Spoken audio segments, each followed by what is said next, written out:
दोस्तों बलूचिस्तान में लगातार आंदोलन वगैरह चल ही रहे हैं।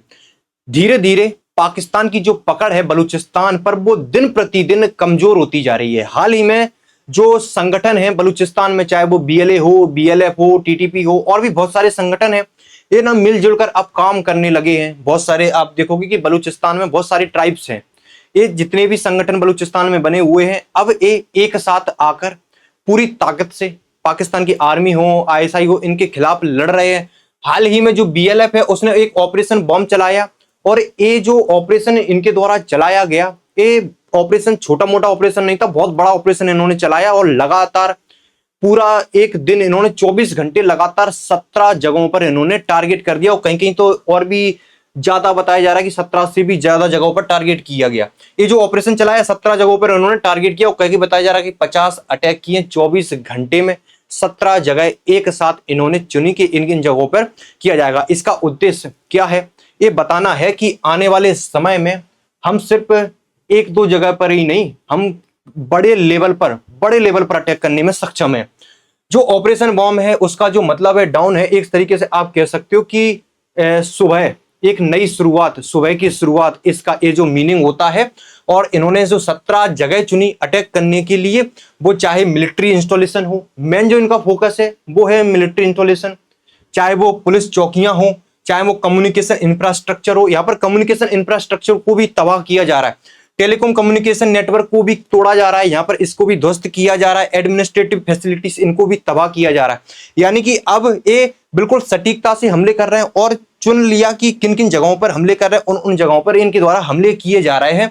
और जो बीएलएफ है, बलूचिस्तान लिबरेशन फ्रंट, इनके जो स्पोक पर्सन है ग्वाराम बलोच, इन्होंने इस हमले की पूरी जिम्मेदारी ली और इन्होंने कहा कि एक अब हम नए दौर में प्रवेश कर चुके हैं, न्यू फेज एंटर हो चुके हैं, हम उस नए फेज में हम एंटर हो चुके हैं और इनके द्वारा जो ऑपरेशन बॉम्ब चलाया जा रहा है इसमें इन्होंने कहा कि जो बलोच फाइटर्स हैं ये अब हम बता रहे हैं कि हम सिर्फ छोटे मोटे एरिया पर टारगेट नहीं कर सकते, हम बड़े स्केल पर टारगेट, बड़े भूभाग, बड़े लेवल पर हम अब ज्योग्राफी लेवल पर बड़े आप देखोगे कि बलूचिस्तान इस एरिया में फैला हुआ है। तो सिर्फ एक दो जगह पर नहीं, हम बड़े लेवल पर भी टारगेट करने में, अटैक करने में अब सक्षम हैं। और आने वाले समय में अभी 17 जगह इन्होंने टारगेट की हैं, आने वाले समय में हो सकता है कि 50, 100, 200, 300 एक साथ ये अटैक कर दें। और ये भी दर्शाया गया कि हमारे पास इतने हथियार हैं कि हम एक साथ इन जगहों पर टारगेट कर सकते हैं। अभी तक क्या होता था कि अभी तक जब तक ये आंदोलन थोड़ा धीमा था, अगर आप कुछ महीने पहले ही जाओगे, कुछ साल पहले की बात करोगे तो ये लोग छुपकर वार करते थे, हथियार कम थे, छुपकर वार कर दिया। उसके बाद गोरिल्ला युद्ध पद्धति के नाम से जाना जाता था इन्हें, कि वार किया और उसके बाद निकल गए। लेकिन अब क्या कर रहे हैं कि इनकी आर्मी में गाड़ी की गाड़ी घुसा दे रहे हैं, सुसाइड ब्लास्ट कर दे रहे हैं, इस तरीके से ग्रेनेड से हमला कर रहे हैं। और इस हमले में ग्रेनेड का इन्होंने उपयोग किया और 17 जगह इन्होंने ग्रेनेड फेंक फेंक कर मारी है। इस तरीके से इनके द्वारा ये पूरा अटैक किया गया। और हाल ही में इन्होंने एक बस पर भी अटैक कर दिया, बस रोकी, उसमें जो लोग थे उनकी आईडीज चेक की, उनमें से 9 लोगों को निकाला और उनमें से आईडीज चेक करके जो पंजाबी लोग थे, पंजाब वाले क्षेत्र के पाकिस्तान के, उन्हें निकालकर उन लोगों को यहाँ पर गोली मार दी और 9 लोगों के यहाँ पर किल होने की खबर है। इस तरीके से इनके द्वारा अब लेकिन अब आम लोग भी इस पूरे चपेट में आ रहे हैं। यहाँ पर मिलिट्री फैसिलिटीज को तो टारगेट किया ही जा रहा है, साथ में आम लोगों को भी यहाँ पर टारगेट किया जा रहा है। अब इसका जो आरोप है वो लगाया जाता है भारत सरकार पर कि ये भारत सरकार की प्रॉक्सी के रूप में काम कर रहे हैं, एक तरीके से कि भारत इन्हें फंडिंग वगैरह करता है। सबूत अभी तक कुछ भी नहीं है, सिर्फ पाकिस्तान की तरफ से ये आरोप लगाया जाता है। बलूचिस्तान में प्रांतीय सरकार है, इन्होंने कहा कि ये सब जो हमले हो रहे हैं वो भारत समर्थित हमले और फितना अल हिंदुस्तान इन्होंने ये नाम दिया। दरअसल ये जो फितना अल हिंदुस्तान इन्होंने नाम दिया, वो जो अभी तक जो बलूचिस्तान के जो संगठन रेबल ग्रुप हैं इनके द्वारा जो किए जा रहे हैं, इन्होंने इस चीज को फितना अल हिंदुस्तान का नाम दे दिया कि ये भारत के समर्थन के द्वारा हो रहे हैं। और बीएलए इनमें सबसे बड़ा ग्रुप है। और बीएलए ही नहीं, टीटीपी हो गया, जो तहरीक तालिबान पाकिस्तान है वो अलग है, अफगानिस्तान वाला तालिबान, और जो पाकिस्तान में एक अलग है।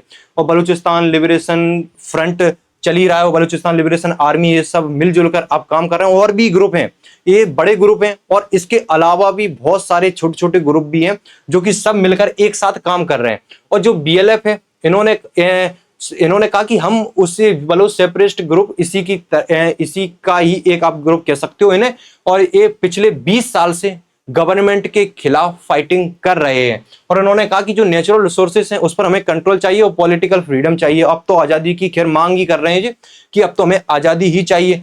और आप जो क्षेत्र देखोगे पूरा बलूचिस्तान वाला, ये मिनरल से रिच क्षेत्र है, पूरा भरपूर मिनरल्स है, रेयर अर्थ मिनरल्स हैं इस क्षेत्र में। उसके बाद भी यहाँ गरीबी, अनएम्प्लॉयमेंट, इस तरीके की समस्या बनी हुई है, अंडर डेवलप्ड पूरा एरिया है। और मिसिंग पर्सन आप देखोगे कि इस क्षेत्र में जो बलूचिस्तान के लोग हैं, पाकिस्तान बड़े लंबे समय से, आज से नहीं बहुत लंबे समय से पाकिस्तान इस क्षेत्र के लोगों को गायब कर देता है। यहाँ की जो आईएसआई है, यहाँ की जो मिलिट्री है, वहां के लोग जो भी इस चीज की मांग उठाते हैं आजादी की वगैरह की, उन लोगों को यहाँ पर गायब कर दिया जाता है। व्यक्ति का ही पता नहीं चलता कि कहाँ चला गया, गायब कर दिया। उसके बाद पता चला कि बॉडी मिली, कई बार बॉडी ही नहीं मिलती, व्यक्ति गायब हो जा रहे हैं। और इस चीज से ये परेशान है। और अब एक खुलकर मजबूती के साथ, अब ग्रुप तो बहुत मजबूत हो चुके हैं, चाहे बीएलए हो चाहे टीटीपी हो, काफी मजबूत हो चुके हैं पहले की तुलना में। अब तो ये फ्रंट पर आकर लड़ाई कर रहे हैं। पहले क्या होता था कि छुप छुप कर करते थे, लेकिन अब फ्रंट पर आकर चल रहा है।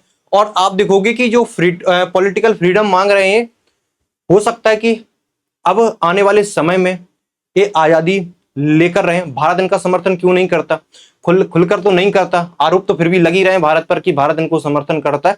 भारत को इनका समर्थन करना चाहिए अंतर्राष्ट्रीय मंचों पर। और आने वाले समय में जो बड़े बड़े एक इनके द्वारा जो कृत्य किए जा रहे हैं, इस वजह से इन्हें, चाहे वो वर्ल्ड मीडिया हो चाहे वो नेशनल मीडिया हो, किसी में भी हो, इन्हें हाईलाइट मिल रही। पाकिस्तान काफी कोशिश करता है कि ये न्यूज बाहर ना निकले, लेकिन अब अंतर्राष्ट्रीय स्तर पर ये न्यूज निकलने जा रही है कि बलूचिस्तान में अब कुछ ठीक नहीं है इस तरीके से। और आप देखोगे कि जो नेचुरल रिसोर्सेस हैं इस क्षेत्र में, भरपूर मिनरल्स हैं। जो पाकिस्तान है, आप कहोगे कि जो सीपेक चल रहा है चाइना का, ये चाइना के लोगों को भी एवर टारगेट करते हैं, नहीं चाहते कि चाइना के लोग भी इस क्षेत्र में आए। मुद्दा यही है कि लाभ इन्हें नहीं मिल रहा, उस वहां से उन क्षेत्रों का दोहन, उन संसाधनों का दोहन किया जा रहा है, पाकिस्तान अपना फायदा उठा रहा है, लेकिन इन लोगों को इस चीज का कुछ भी फायदा नहीं मिल रहा है। सीपेक भी बड़ी मुश्किलों में फंसा हुआ है, क्योंकि चाइना का लगभग 60-70 बिलियन डॉलर का यहाँ पर इन्वेस्टमेंट में, छोटा मोटा इन्वेस्टमेंट नहीं है। चाइना ने यहाँ पर रोड का डेवलपमेंट किया है, एयरपोर्ट बनाए हैं। एयरपोर्ट आप कह सकते हो कि रोड भी बने हुए हैं, लेकिन जो बीएलए है उन्हें चालू ही नहीं हो रहे हैं, बंद के बंद पड़े हुए हैं उस क्षेत्र में। और पाकिस्तान और चाइना इस चीज को लेकर, चाइना बहुत टेंशन में है कि ये बलूचिस्तान के लोग अब पता नहीं आगे क्या करने वाले हैं, क्योंकि पैसा बहुत सारा फंसा हुआ है उसमें। और अमेरिका को भी न्योता दे रखा है इन्होंने, पाकिस्तान ने, कि आओ इस क्षेत्र से मिनरल्स निकालो। लेकिन क्योंकि पाकिस्तान के पास उतनी क्षमता है नहीं कि मिनरल्स वगैरह निकाल ले, इस वजह से अमेरिका को भी न्योता दिया जा रहा है कि इस क्षेत्र से मिनरल्स वगैरह निकालो, तुम भी लो हमें भी दो। इस तरीके से जो बलूचिस्तान के लोग हैं वो खुश नहीं है यहाँ पर पाकिस्तान की जो गवर्नमेंट है और उनके प्रति जो रवैया वो लोग दिखाते हैं।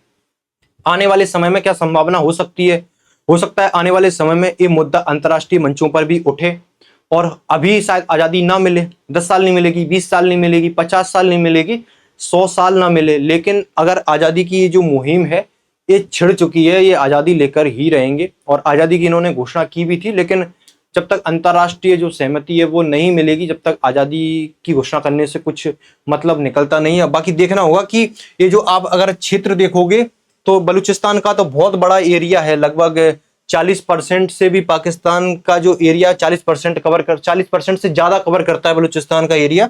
अब इन्हें कितना एरिया दिया जाएगा अगर देश बनता है तो ये भी देखने लायक होगा कि इन्हें कितना एरिया दिया जाएगा। ये थी अपडेट्स जो बीएलए हो गया, बीएलएफ हो गया, इनके द्वारा बड़े हमले किए जा रहे हैं एक साथ और बड़े बड़े ऑपरेशन चलाए जा रहे हैं और संदेश दिया जा रहा है कि हम आने वाले समय में इससे भी बड़े हमले कर सकते हैं और सटीकता से कर सकते हैं। ये थी अपडेट, जैसे कोई न्यू अपडेट आती है आपको इस चैनल पर मिलती रहती है। Thank you so much.